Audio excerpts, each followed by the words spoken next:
देखते हैं question number 4। So that A vector minus b vector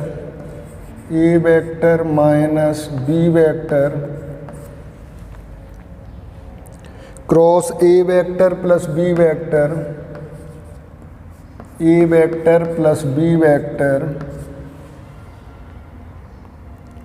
equal to, ये identity है, आपको प्रूव करने को कहा है, टू ए वेक्टर क्रॉस बी वेक्टर। ये आपको एक्सरसाइज सॉल्व करने में हेल्प करेगी, आगे से ध्यान रखना है इसे।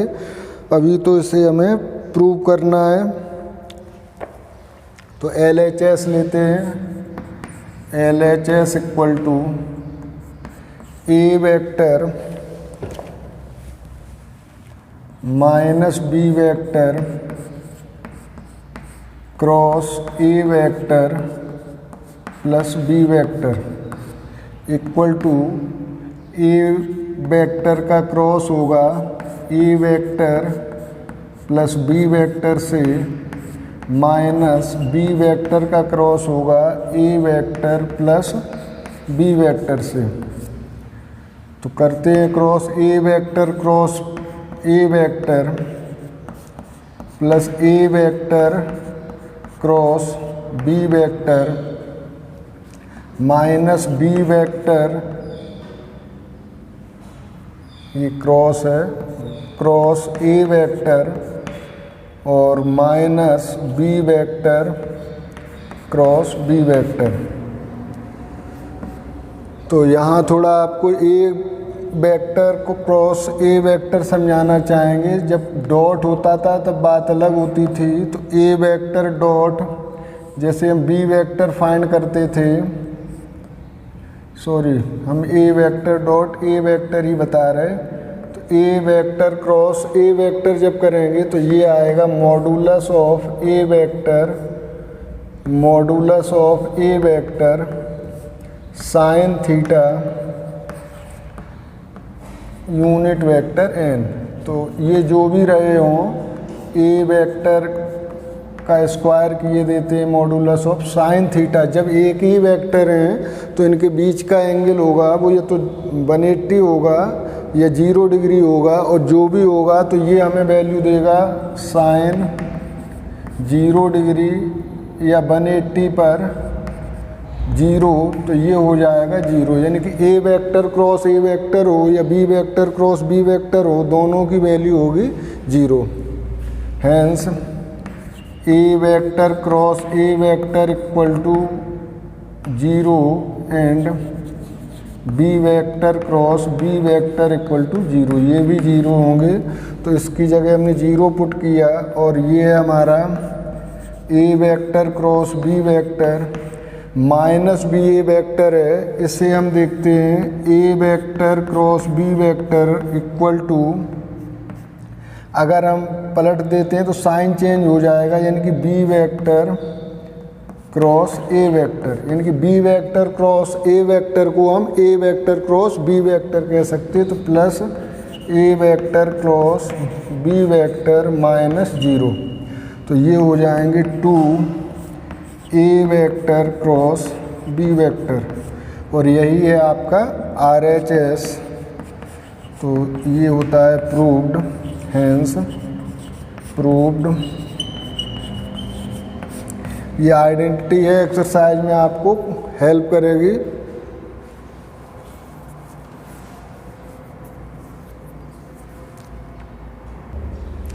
देखते हैं 5th क्वेश्चन दिया है। Find value of lambda and mu if 2i cap plus 6j cap plus 27k cap cross i cap plus lambda j cap plus mu k cap equal to 0 vector.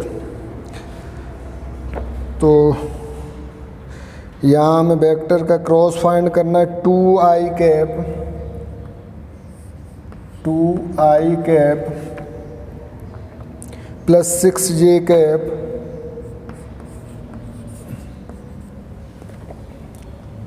Plus 27k cap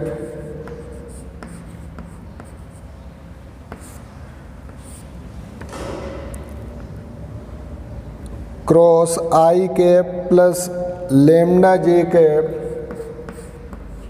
I cap plus lambda J cap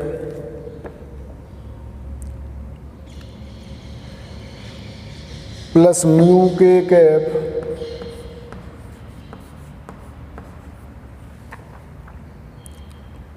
equal to zero vector. ये आपको दिया है zero vector. देखो हर जगह आप zero को ignore कर देते थे, यहाँ जीरो को इग्नोर करके काम नहीं चलेगा, जीरो को लेना पड़ेगा आई जे के साथ, जीरो आई जीरो जे और जीरो के की तरह। तो क्रॉस फाइंड करना है इसका हमें।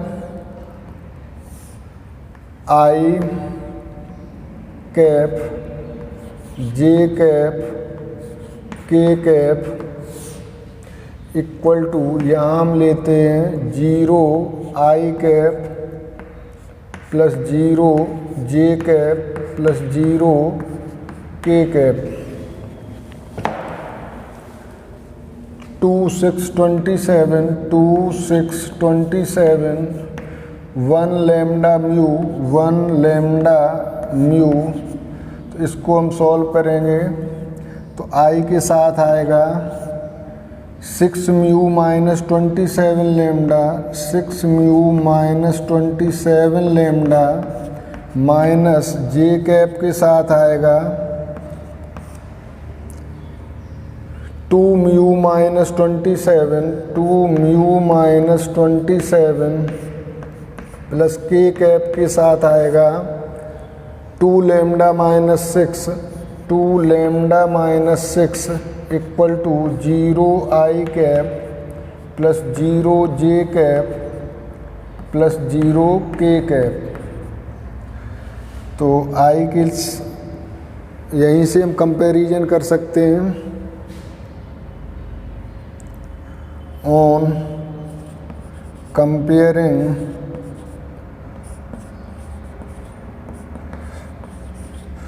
Coefficient of i cap j cap and k cap.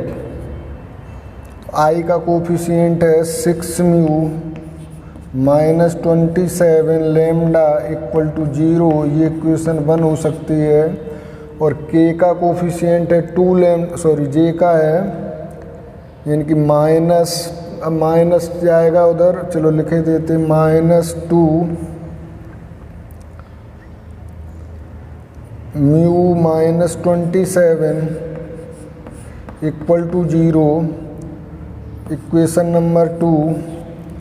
और थर्ड है के का coefficient 2 lambda minus 6, 2 lambda minus 6 equal to 0, ये इक्वेशन नंबर 3 हुआ। तो फ्रॉम इक्वेशन 2 देखते हैं हम, फ्रॉम इक्वेशन 2 से लेते हैं तो 2 mu minus 27, 2 mu minus 27 equal to 0, तो म्यू इक्वल टू आ जाएगा 27/2 फ्रॉम इक्वेशन 3।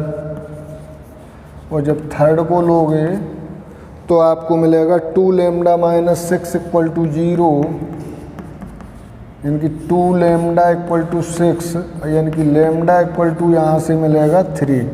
तो म्यू की वैल्यू आपकी आती है 27/2 और लैम्डा की वैल्यू मिलेगी 3।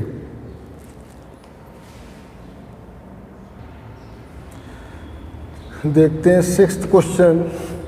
सिक्स्थ क्वेश्चन में कहा है given that A vector dot B vector equal to 0 and A vector cross B vector equal to 0, तो what can you conclude about the vectors A and B.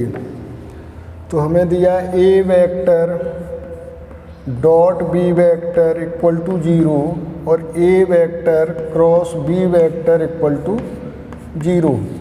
तो ए vector dot B vector को हम जानते हैं, ये होता है A vector dot B vector equal to modulus of A vector modulus of B vector और कॉस थीटा।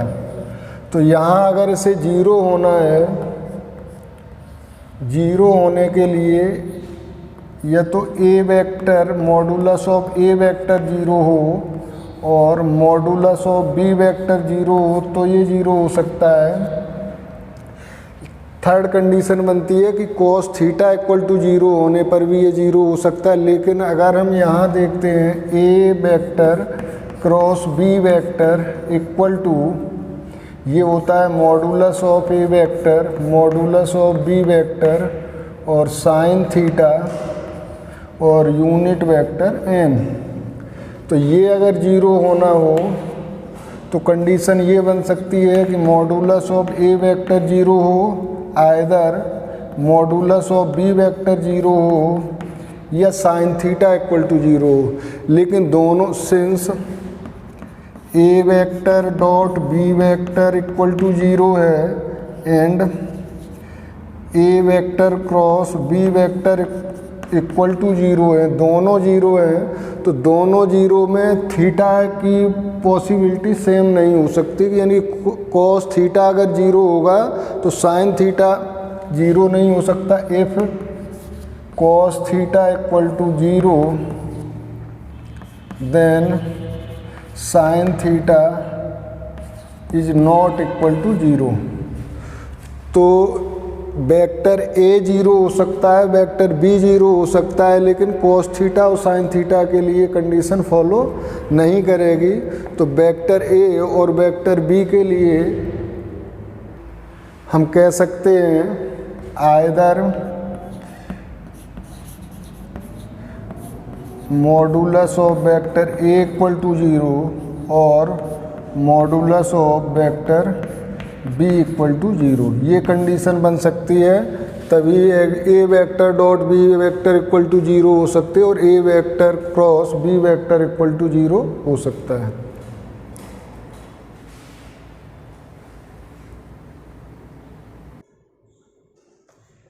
देखते हैं सेवेंथ क्वेश्चन। सेवेंथ क्वेश्चन में मैंने रखा है let the vectors a vector b vector c vector be given as a1 I cap a2 j cap plus a3 k cap b1 I cap b2 j cap b3 k cap और c1 I cap c2 j cap c3 k cap। तो आपको show करना है a vector cross b vector plus c vector equal to a vector cross b vector plus a vector cross c vector. तो यहाँ vector given है आपको ए vector B vector और C vector. तो ए वेक्टर आपको गिवन है a1 I cap plus a2 j cap plus a3 k cap. ये है b1 I cap plus b2 j cap plus b3 k cap. ये है c1 I cap plus c2 j cap plus c3 k cap. आपको show करना है यहाँ a vector cross B vector plus C vector equal to A vector cross B vector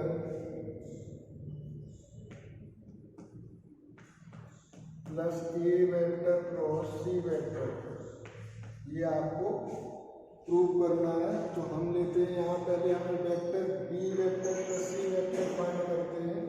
तो B vector plus C vector होगा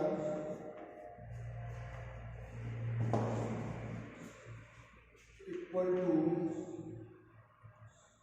आई के साथ आई cap b1 plus c1 जे के साथ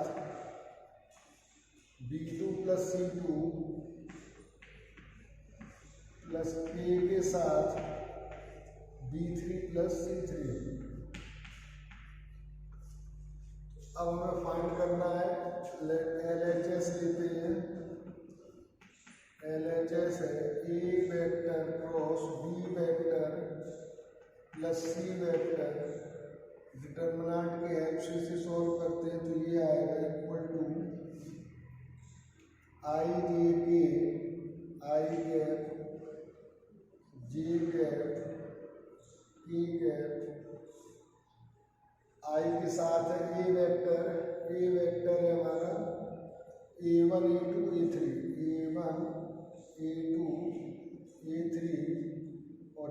प्लस सी के होंगे B1 plus C1, B2 plus C2 और B3 plus C3 equal to, इसको अगर हम लेते हैं तो I के साथ आएगा A2, I कैप के साथ A2 B2 plus C3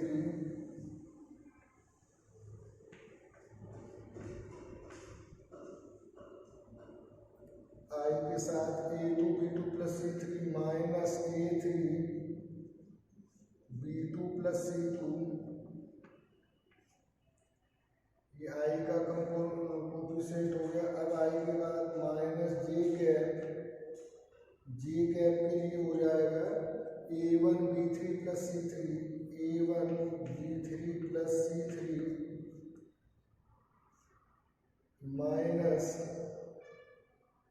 J के साथ लिया हमने A1 B3 plus C3 minus A3 B1 plus C1, B1 plus C1, ये आ गया J के लिए। और प्लस K कैप के लिए लेते हैं तो K के लिए आ जाएगा A1 B2 plus C2, A1 B2 plus C2 और माइनस A2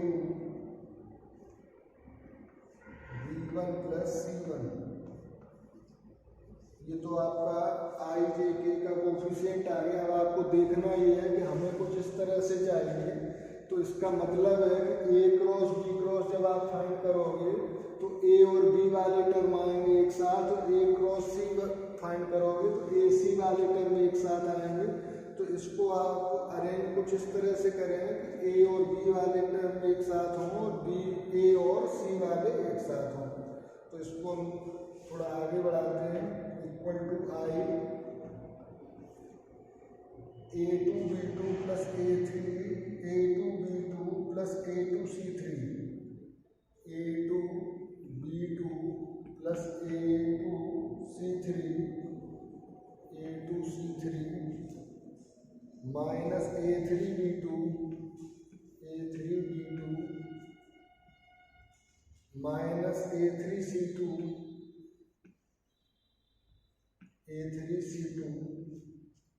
ये तो हो गया I का। माइनस J के लिए होगा I कैप और माइनस J कैप में A1 B3 plus A1 C3, A1 B3 plus A1 C3 minus A3 B1 minus A3 C1 ये हो गया। अब आपको K भी लेना है तो K में हो जाएगा A1 B2 plus A1 C2, A1 B2 plus A1 C2 minus A2 B1 minus क्या था B1 प्लस C1, ये C1 है, C1 minus A2 B1 minus A2 C1, A2 C1। अब आपको यहाँ पर I के साथ में AB वाले कंपोनेंट एक साथ रखने हैं, तो हमने यहाँ लिया I और AB वाला कंपोनेंट एक तो हो गया आपका ये A2 B2 और माइनस A3 B2 और यहाँ से मिलेगा हमें, सॉरी यही आएगा I के साथ। अब J का ले लेते हैं तो माइनस अभी बचा हुआ है वो बाद में करेंगे काउंट, तो माइनस J कैप, J के लिए भी AB वाले टर्म देखते हैं तो A1 B3 और minus A3 B1 plus K के लिए लेते हैं तो K में आ जाएगा A1 B2 minus A2 B1 plus I दोबारा लेते हैं I कैप, तो A1 ए बी वाले टर्म हो गए थे, तो A2C3 minus A3C2 minus J cap इसी तरह से लेंगे, तो जे के लिए आ जाएगा A1C3 माइनस A3C1 और प्लस के लिए देखते हैं, तो के लिए आ जाएगा A1C2 माइनस A2C1। अब आपको क्लियर दिखने लगा होगा यहाँ पर कि आई के साथ A2, ये क्या लिया है मैंने, आई के साथ में A2B2, आई के साथ A2B2 माइनस A3B2। हाँ, अब हम देखते हैं, ये हमारा आना चाहिए A क्रॉस B होगा और प्लस ये होगा A क्रॉस C। देखो यहाँ A और C वाले टर्म है और यहाँ A और B वाली टर्म है। अगर A और B का हम क्रॉस फाइंड करते हैं तो A1B1 A2B2 A3B3 इस तरह से आएंगे। तो जब हम क्रॉस करेंगे इसका तो I के लिए ये हो जाएंगे A2B3 माइनस A3B2। A2B3 कहाँ है, A2B3 I के लिए मैंने बताया, I के लिए जब हम करेंगे A2B3 minus A3B2, A2B3 sorry ये A2B3 होगा, देखना पड़ेगा कहीं कुछ, A2B3 कहाँ से मिस्टेक की है, सॉरी A2 ये यहाँ मिस्टेक हुई है, I A2B3 प्लस C3, हाँ सॉरी ये मिस्टेक की है, ध्यान रखना B3 प्लस C3। इसी तरह से ये आ जाएगा A2B3। तो अब यहाँ ये आएगा आपका I के साथ A2B3 माइनस A3B2।